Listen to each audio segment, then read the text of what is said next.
Hey guys, I'm Phoenix here, and welcome back to Hellion. I thought I would start over and show you guys the beginning, show you guys docking, and see where we go from there.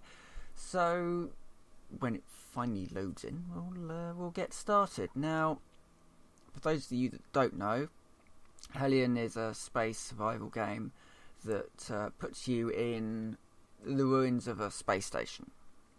Literally just a couple of pieces of space station floating around, and you have to dock the airlock to the main module, and then you can get in your ship and you can go mining, you can go looting, salvaging, all that sort of stuff, and you can use your ship to grab modules, haul them back to your base and attach them to your base. So let's get started. Now, there's obviously some frame rate issues, some optimization issues. So if the frame rate tanks, that's why it's not quite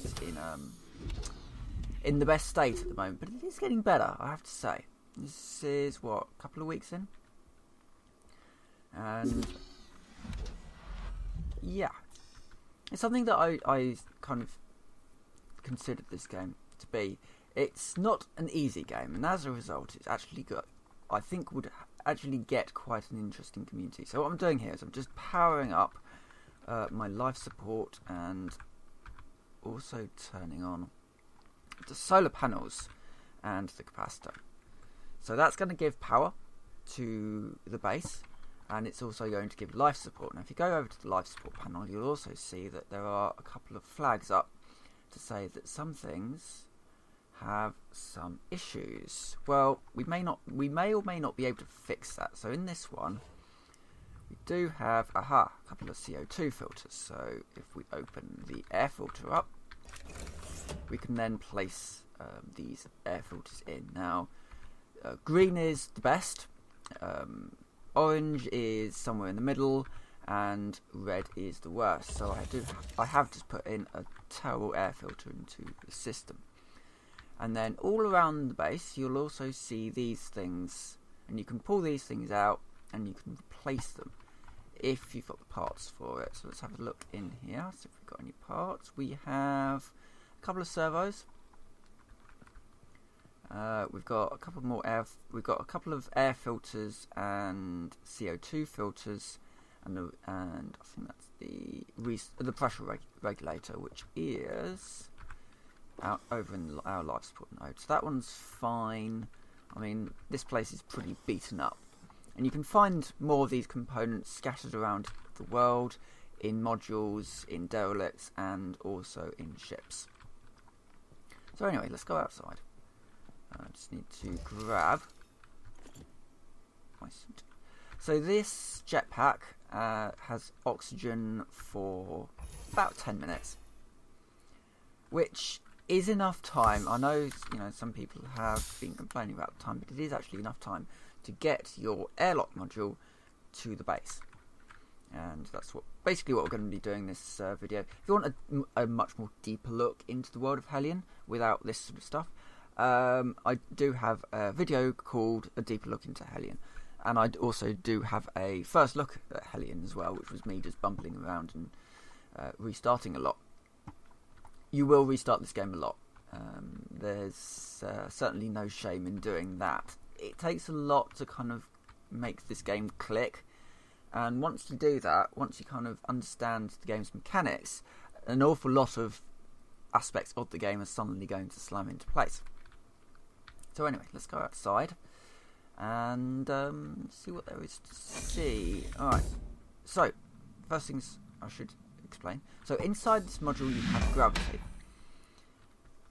Out there, in this sort of airlock-ish area, it isn't actually an airlock. You don't have gravity. This is as designed. The idea is that it'll make it easier for us to fly out the airlock. Obviously, when we do so, we aren't going to have any oxygen left. In this area, we do have oxygen. When we leave, we won't. So you will actually, you can raise and lower your visor with X. I keep it raised until I'm ready to actually go outside, because otherwise you're using oxygen you don't actually need to use. Other things to note: when you pull this lever, You see it says pressure hazard. Every time you see a pressure hazard, it means that there's obviously a difference in pressure between the two sections. As a result, this door isn't going to open automatically. You will have to open it manually using that door control.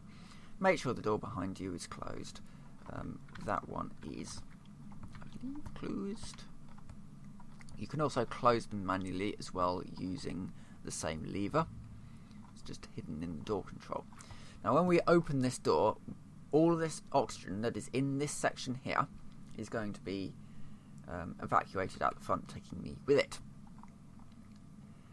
That's why we make sure the door behind us is closed, otherwise it's going to take the entirety of the oxygen that's in the base out the front door. Other things to watch out for: if you've got pressure hazards between segments that you're going to attach, the pressure wave almost might actually knock you down. It won't kill you, but the air moving from one section to another is actually enough to knock your character down, and so you may be sort of knocked around a little bit, have some trouble getting up, that sort of thing. So anyway, let's go outside and grab ourselves the airlock. So pull this lever here, and whoosh, we are outside now. Hit T, jetpack goes on. Hit K, you get up your list of objects, and actually we can see immediately where we need to go. We need to go to this one over here. This is the airlock module. The one in the middle is the ship. Now, important things about moving in space: obviously you need to move quickly because you've got a finite amount of oxygen, but you need to balance that with control. You move quickly, you're not going to have a huge amount of control. I'm just going to get rid of that again. So you can actually target things using that K menu. It's very similar to the scanner that's on board the ship. Now, if this module is further away, you might want to go to the ship first, because as you can see, oxygen is ticking down quite quickly.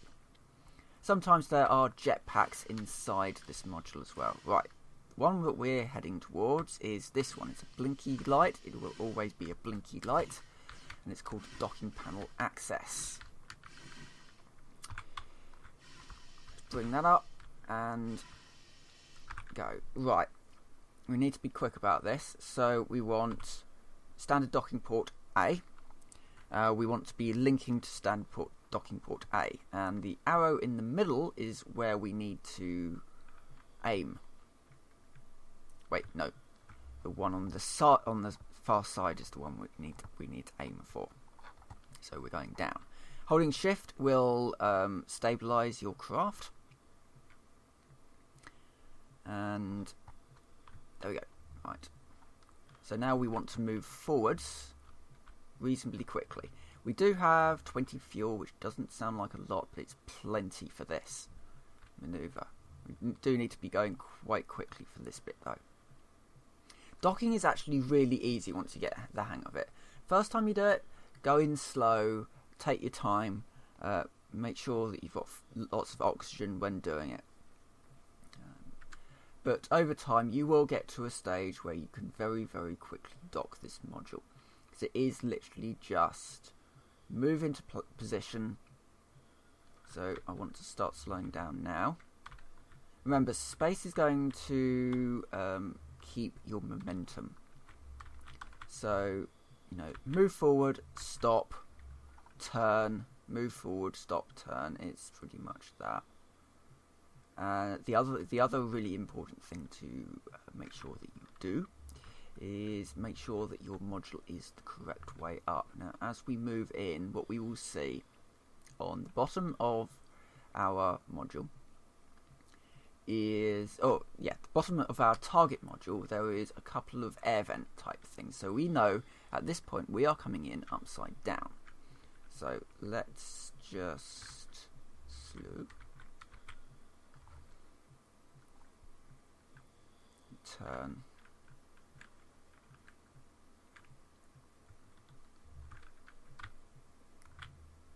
We are now still moving forwards a little bit, so let's just arrest that. We also need to turn our ship around, so Q and E will give you rotational movement. are actually still moving. You're always going to move a little bit around in space. If you remember, if you've ever done any docking in KSP, it's pretty much what you're doing right now. You are docking two modules together in the vacuum of space where there is no air resistance. And that's quite important, because if you've got no air resistance, then modules are not going to slow down of their own accord.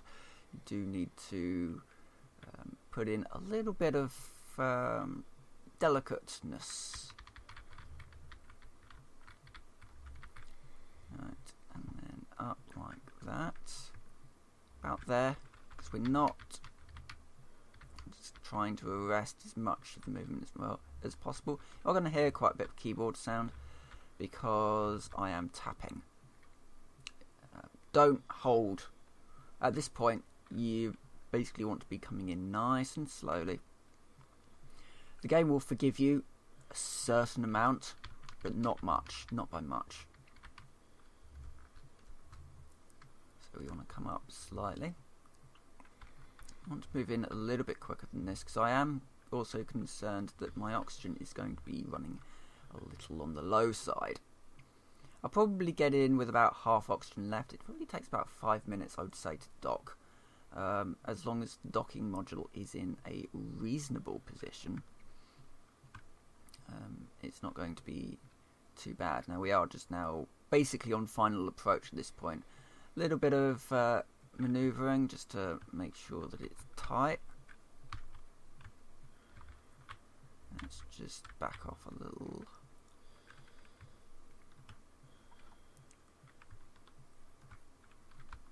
Just drift in. Not much of anything. There we go. Right, we're in. Docking module is now attached. Tab to pull it out, and I'm just going to close that. If I can. So it's the frame rate's tanked to getting a little. So the frame rate does tank when you dock.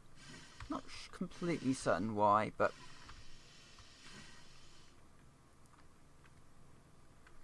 it will pop back up. It's just I don't particularly want to be outside, so you do get used to. You shouldn't have to get used to it, but you know, it's an early access state. So we're going to repressurize the airlock. Sorry, we're going to depressurize the airlock, because obviously we want to go inside. That's pretty much docking. As you can see, it's not that difficult. I would, you know, if you're used to very much sort of more game-like mechanics, I would say, where the game is basically holding your hand, you need to throw off those things. You need to make sure that you're doing little delicate movements, because the game isn't going to hold your hand at all. And I like that actually in a game. I think that not enough games do it like this, and certainly more games could have systems that. Well, I'm going upside down.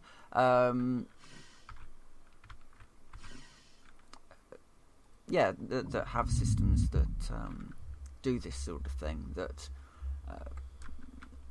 basically say, you know, in order to master this, you're going to have to basically do everything manually. Oh, I like that in a game. It's quite a refreshing thing to have. And yeah, and Hellion does it quite well, I think. So yes, it's certainly like Space Engineers. If you've got the inertial dampeners on, basically means that you don't have to do anything like reverse thrust or anything. Right, let's go inside our new module anyway. I'm just going to press T, turn off my jetpack, and see what loot we have. Right, in here there is usually some suit parts. We have, ooh, hello. We have an EVA helmet and the EVA suit, as well as the normal helmet and normal pressure suit. Problem is, we don't have the jetpack for the EVA suit, so yeah. Still, it's a good thing to have both the helmet and the the body of that. I can't use the standard jetpack with the EVA suit, so I need to find that bit first. As for all of this, so you can manually now just walk through your ship. Some other things to note.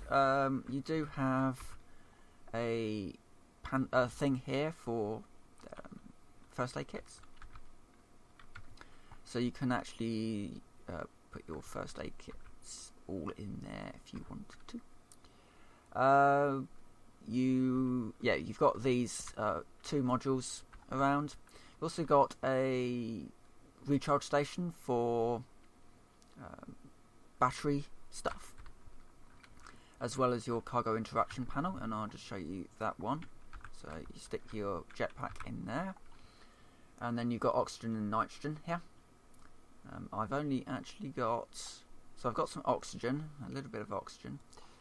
What have I got in refined? So I've got oxygen in the refined, so I'm gonna just put that all in my tank.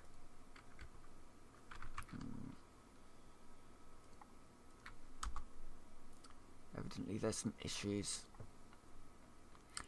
but I should be able to put some nitrogen in there. Just stick there. Yeah, there we go.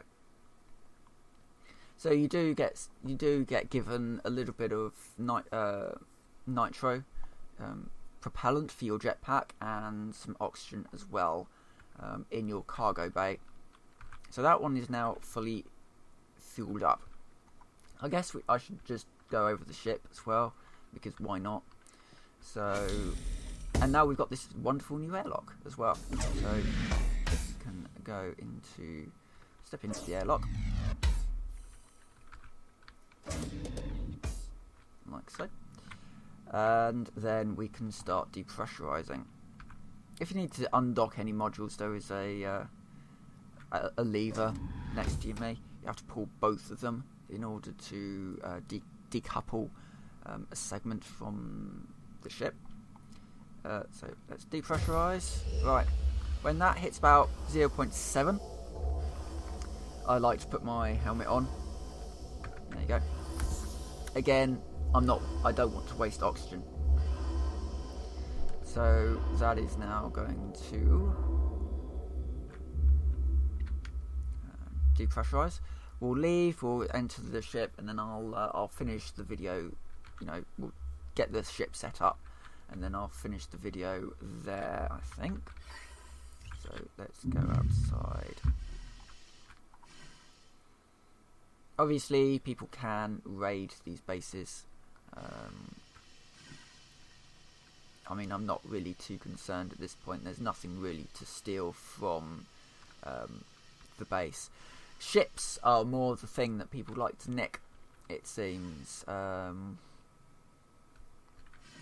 So something to be wary of, that if you do get quite advanced in the game, people want your ship.